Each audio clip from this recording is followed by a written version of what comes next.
আসসালামু আলাইকুম। বিএনপির দায়িত্ব নেওয়ার পর, সরকারের দায়িত্ব নেওয়ার পর 6 মাস পার হয়ে গেছে। এর মধ্যে সরকারের পক্ষ থেকে তারা বেশ ঘটা করে প্রেস কনফারেন্স করেছে এবং করে দাবি করেছে যে বিএনপি নাকি তাদের নির্বাচনী অঙ্গীকারের যা ছিল তার অধিকাংশ নাকি 6 মাসে বাস্তবায়ন করে ফেলেছে। তো এটা নিয়ে নানা আলোচনা হচ্ছে। আমি নিজেও বেশ কিছু বলেছি, অনেক কিছু। তো একটা বিষয় নিয়ে আমার কাছে মনে হয় যে আমি বিদ্যুৎ নিয়ে বলেছি, গ্যাস নিয়ে বলেছি, তারপরে স্বাস্থ্য খাত নিয়ে কথা বলেছি। আজকে আমি একটা বিষয় নিয়ে একটু কথা বলতে চাই, যেটা নাকি সমস্ত কিছুর সমস্যার মূলে রয়েছে। এই সমস্যাটা, সেটা হলো দলীয়করণ। সর্বস্তরে দলীয়করণটা কী পর্যায়ে স্থান পেয়েছে সেটা নিয়ে একটু কথা বলবো আমি। তার আগে আমি একটু রিজভী আহমেদ সাহেবের কথা বলতে চাই। এই রুহুল কবির রিজভী আহমেদ, উনি খুবই পাওয়ারফুল লোক। এখন জানি আবার বিএনপির স্থায়ী কমিটিরও সদস্য হয়েছেন উনি অতি সম্প্রতি। তিনি একটা কথা বলেছেন। তিনি বলেছেন যে বিএনপি তাদের এই প্রথম 6 মাসে সরকারের অধিকাংশ নির্বাচনী অঙ্গীকার ও কর্মসূচি বাস্তবায়ন করেছে। তো এই যে ওনারা কথাবার্তা বলেন, এই কথাবার্তাগুলো আমাদের সাধারণ মানুষ, জনগণ কি ভাবে, জনগণের যে ভাবনা, জনগণের যে মূল্যায়ন, তার সঙ্গে কতটুকু মেলে, এটা নিয়ে আমি একটা জরিপের কথা বলবো আজকে। আমার জরিপটা, আপনারা বলবেন যে আমার জরিপে সব বিরোধী লোকেরা এসে ভর করে, আমার যে জরিপ আজকে বাদ। আজকে আমি এই জরিপটা দিচ্ছি যুগান্তর থেকে। যুগান্তর পত্রিকায় একটা জরিপ করেছে রিসেন্টলি 16 তারিখে।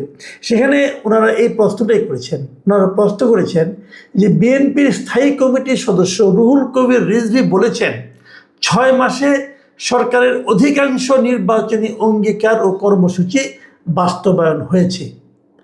আপনিও কি তাই মনে করেন? এই ছিল প্রশ্ন।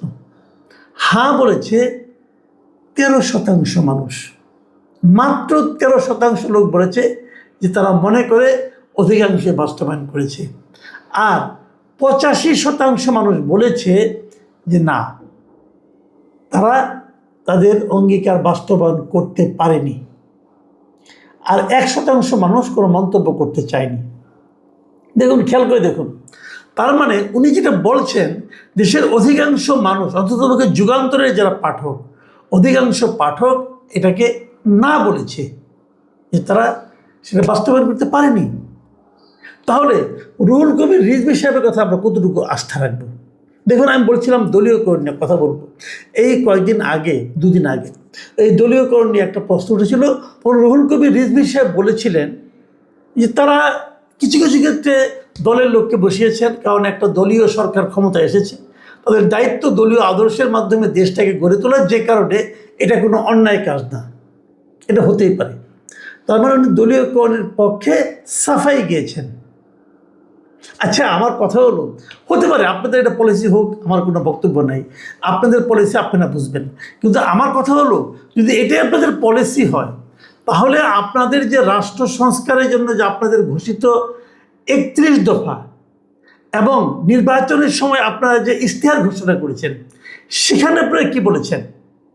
এই 31 দফার 9ম দফায় আপনারা বলেছেন যে রাষ্ট্রের সব সাংবিধানিক, আইনগত ও স্বায়ত্তশাসিত প্রতিষ্ঠানকে দলীয়করণের প্রভাব মুক্ত করে স্বচ্ছ ও জবাবদিহিমূলক প্রতিষ্ঠানে রূপান্তরিত করা হবে, বলেন নাই? তো জনগণের কাছে যে অঙ্গীকার করেছেন আপনারা, লিখিত অঙ্গীকার, সে অঙ্গীকার অর্থহীন। দেখুন, এই যে এই কথাটা কিন্তু 2 দিন আগেও, মানে জাস্ট গত মঙ্গলবার, আপনাদের প্রধানমন্ত্রী, আমাদের প্রধানমন্ত্রী, বিএনপির নেতা, চেয়ারম্যান জনাব তারেক রহমান সাহেব, উনিও কিন্তু একই কথা বলেছেন যে মেধা ও দক্ষতার ভিত্তিতে জনবান্ধব প্রশাসন গড়ে তোলা হবে। সৎ ও দক্ষ কর্মকর্তাদের আরও বেশি কাজের সুযোগ দিতে চাই। তো এখানে কিন্তু উনি বলেন নাই যে দলীয় বিবেচনায় নিয়োগ দেওয়া হবে।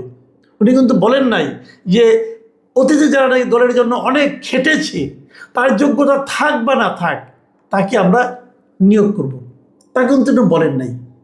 কিন্তু করেছেনটা কি? মানে ওনার সরকার করছেনটা কি? এগুলি উনি জানেন, আমি জানি না উনি জানেন কি না। আমার কেন যেন সন্দেহ হয় এই বিষয়গুলো ওনার জানা আছে কিনা। দেখুন, আমরা যদি দলীয় হিসাব নিকাশ বলি, আগেগুলি বাদ দেন, এই যে দক্ষতা যোগ্যতার কথা বলা হচ্ছে, মেধা দক্ষতা দেখা হচ্ছে, আচ্ছা বলুন তো আপনি আমাকে একটা জিনিস বলেন, আমি কয়েকটা পদের নাম বলি।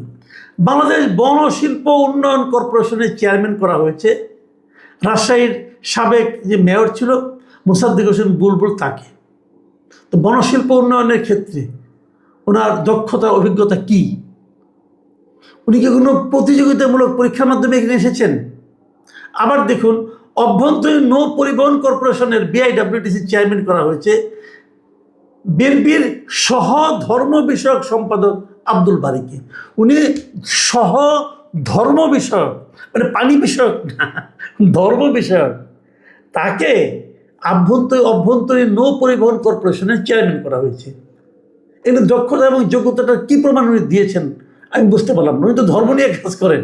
আচ্ছা, তাঁত বোর্ডের চেয়ারম্যান করছে জাকির হোসেনকে, তিনি হল যুবদলের সাবেক কেন্দ্রীয় সহসভাপতি।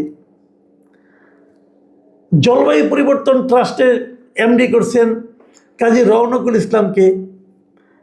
তারপরে আপনার জুট কর্পোরেশনের চেয়ারম্যান করছেন মামুন হাসানকে, উনি বিএনপি জাতীয় নির্বাহী কমিটির। মানে এই যে বিষয়গুলো ভাই, এগুলি কিছুই না, এগুলো দলে বিভিন্ন সময় ভূমিকা রেখেছেন।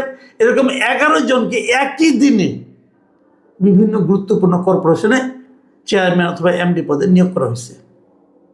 তাহলে আপনারা তো দলীয়করণের বিপক্ষে আপনাদের 31 দফায় বলেছেন, আপনাদের ম্যানিফেস্টোতে বলেছেন, তাহলে আপনারা তো কথাগুলো রাখছেন না। আপনার প্রধানমন্ত্রী বলতেছে যে দলীয়করণ করবেন না, উনি তাহলে করছেন কেন আপনারা? দেখুন, একদম সরকার দায়িত্ব নেওয়ার পরেই 11টা সিটি কর্পোরেশনে প্রশাসক যারা ছিল তাদেরকে সরিয়ে, সরকারি প্রশাসক ছিল আগে, সাধারণত সেটাই থাকে, কোনো আপনার এই সময় সেক্রেটারি লেভেলে কারো প্রশাসক বানানো হয় যে খণ্ডকালীন সময়ের জন্য। সেখানে আপনারা আপনাদের দলীয় লোককে বসিয়েছেন প্রত্যেকটা জায়গায়, দল করে কাজে তাকে বসাতে হবে।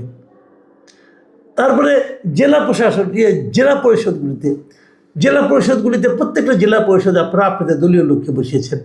তাদের একমাত্র যোগ্যতা, তারা দীর্ঘদিন ধরে বিএনপি করে, অনেক ত্যাগ তিতিক্ষা তাদের আছে দলের জন্য। অতএব তাদেরকে এরকম একটা লাভজনক পদে বসিয়ে দিতে হবে যাতে তারা মাল পানি কামাতে পারে। তাহলে কি হলো? আপনাদের কথা এবং কাজের তো মিল থাকছে না। এবং কেবল তাই না, দলীয় যে প্রভাবটা, প্রশাসনের উপর দলীয় প্রভাব, এটা কিন্তু সারা দেশে এখন ছড়িয়ে পড়েছে। সারা দেশে প্রত্যেকটা থানায়, উপজেলায়, জেলায় দলের বিএনপির লোকজন যা বলবে তাই করতে হবে, না হলে আপনার চাকরি থাকবে না, না হলে আপনাকে বদলি করে দেওয়া হবে। এখন কে চায় বদলি হতে? কে চায় তাকে এখান থেকে সরিয়ে নেওয়া হোক? কোনো আমলা কি চায়? কোনো প্রশাসনিক কর্মকর্তা চায়? চায় না তো রে ভাই। উদাহরণ দিচ্ছি আপনার, ছোট্ট উদাহরণ। এই নাটোরের উদাহরণটা আপনারা দেখেন। নাটোরের লালপুর এবং বাগাতিপাড়া উপজেলায়, এই দুই জেলায় এই মাত্র কয়েকদিন আগের ঘটনা, এই 12 আগস্ট, এখানে যে ফ্যামিলি কার্ড দিচ্ছে না, এই ফ্যামিলি কার্ডের তথ্য সংগ্রহকারী ও সুপারভাইজার নিয়োগ করা হচ্ছে। মানে যে ফ্যামিলি কার্ড যেটা দেওয়ার কথা বলছে, সেখানেও কিন্তু বিপুল ব্যয় হচ্ছে। কেবল তথ্য সংগ্রহ করতে যে কত কোটি টাকা খরচ হচ্ছে সেই হিসাব তো অলরেডি এসে গেছে। তো ওটা নিয়ে আজকে আমি বেশি কথা বলতে চাই না। সেই তথ্য সংগ্রহ যারা করবে তাদের জন্য কিছু তথ্য সংগ্রহকারী নিয়োগ করা হবে এবং সুপারভাইজার নিয়োগ করা হবে। কাদের নিয়োগ করা হবে? দলীয় লোকদেরকে। এটা তবে আচ্ছা, গ্রামাঞ্চলে তথ্য সংগ্রহ করবে যে কারা কারা ফ্যামিলি কার্ড পাবে, এই জন্য নতুন করে নিয়োগের দরকার কি? প্রত্যেকটা উপজেলায় টিএনও আছেন, ওখানকার সরকারি কর্মকর্তারা আছেন, এদেরকে দিয়ে যে কাজটা করানো যায়। নতুন করে আবার নিয়োগ করতে হবে। এই নিয়োগ পরীক্ষার জন্য ব্যয় আছে, একটা নিয়োগ করে দলাদলি মারামারি। এবং নাটোরে এই দুটো উপজেলায় তাই হয়েছে। সেখানে 12 তারিখে যখন নাকি সেই নিয়োগের ফল বের করা হয়েছে, তখন সেটা নিয়ে বিএনপির দলীয় লোক যারা আছে তারা অসন্তোষ প্রকাশ করেছে। এবং অসন্তোষ প্রকাশ করে এই দুটো উপজেলায় তারা ইউনো কার্যালয়ে হামলা চালাইছে, ভাঙচুর করছে এবং সেখানকার সরকারি কর্মকর্তা কর্মচারীদেরকে লাঞ্ছিত করছে, বিএনপি লোকরা করছে। এবং করার পর এই ঘটনার প্রায় 5-6 দিন পরে, 5 দিন পরে 17 তারিখে লালপুর থানা উপজেলা নির্বাহী কর্মকর্তার প্রশাসনিক কর্মকর্তা একজন ওই উপজেলার প্রশাসনিক কর্মকর্তা মোহাম্মদ মাসুদ রানা, আবু মাসুদ রানা, এবং বাগতিবির উপজেলার যিনি প্রশাসনিক কর্মকর্তা আছেন ইউএনওর, মোহাম্মদ শুক্র আলী, এর দুইজন বাদী হয়ে নিজ নিজ থানায় দুইটা এজাহার করছেন।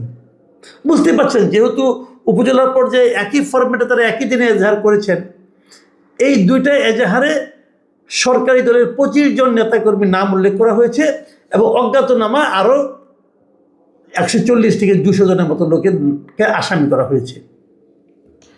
তো দুটো থানা যখন একসঙ্গে হয়েছে, বোঝা যাচ্ছে যে জেলা প্রশাসকের অনুমতি নিয়েই তারা এই কাজটা করেছে। এবং যেই দিন এই ঘটনাটা প্রকাশ হয়ে গেছে, মিডিয়ায় চলে আসছে, যেই দিন এই মামলার ঘটনাটা, তার ঠিক কয়েক ঘন্টার মধ্যে লালপুরের ইউএনও তাকে বদলি করা হয়েছে এবং ওই নাটোরে যিনি ডিসি আছেন আসমা শাহিন, তাকে ওখান থেকে প্রত্যাহার করে জনপ্রশাসন মন্ত্রণালয়ে নিয়ে আসা হয়েছে। তাদের হয়তো অন্য কোথাও নিয়োগ দেওয়া হবে, অন্য কোথাও বদলি করা হবে, কিছু একটা করা হবে। কিন্তু বিষয়টা প্রকাশিত হওয়ার কয়েক ঘন্টার মধ্যে এই তড়িৎ যে দুজনের বিরুদ্ধে অ্যাকশন নেওয়া, এটা কি প্রমাণ করে? এটা কি ইন্ডিকেশন দেয়? এটা কি বার্তা দেয়? প্রশাসনের কর্মকর্তাদের প্রতি কি বার্তা দেয়? যে বিএনপির লোকজনের বিরুদ্ধে কোনো কিছু বলা যাবে না, তারা যদি তোমাদেরকে মারে, মার খাবে, কথা বলতে পারবে না, শব্দ করতে পারবে না, মামলা তো দূরে থাক, শব্দ করতে পারবে না। তো এই যে দলীয় লোকদেরকে যে আপনি উস্কে দিচ্ছেন, আশকারা দিচ্ছেন, প্রশাসন বলতে আর কিছু থাকবে? কিছু থাকবে বলেন? যদি সেখানে ওই পরীক্ষায় যদি অনিয়ম হয়ে থাকে, সে অনিয়মের ব্যাপারে তারা লিখিত অভিযোগ জানাতে পারে ডিসিকে, অথবা ডিসি যদি না হয়, আপনি মামলা বন্ধ করতে পারেন রে ভাই। আপনি গায়ে হাত তুলেছেন, ইউএনও অফিস ভাঙচুর, সরকারি একটা অফিসকে ভাঙচুর করেছেন, কিন্তু আলটিমেটলি তাদের পক্ষে কিন্তু সরকার ভূমিকা নিল।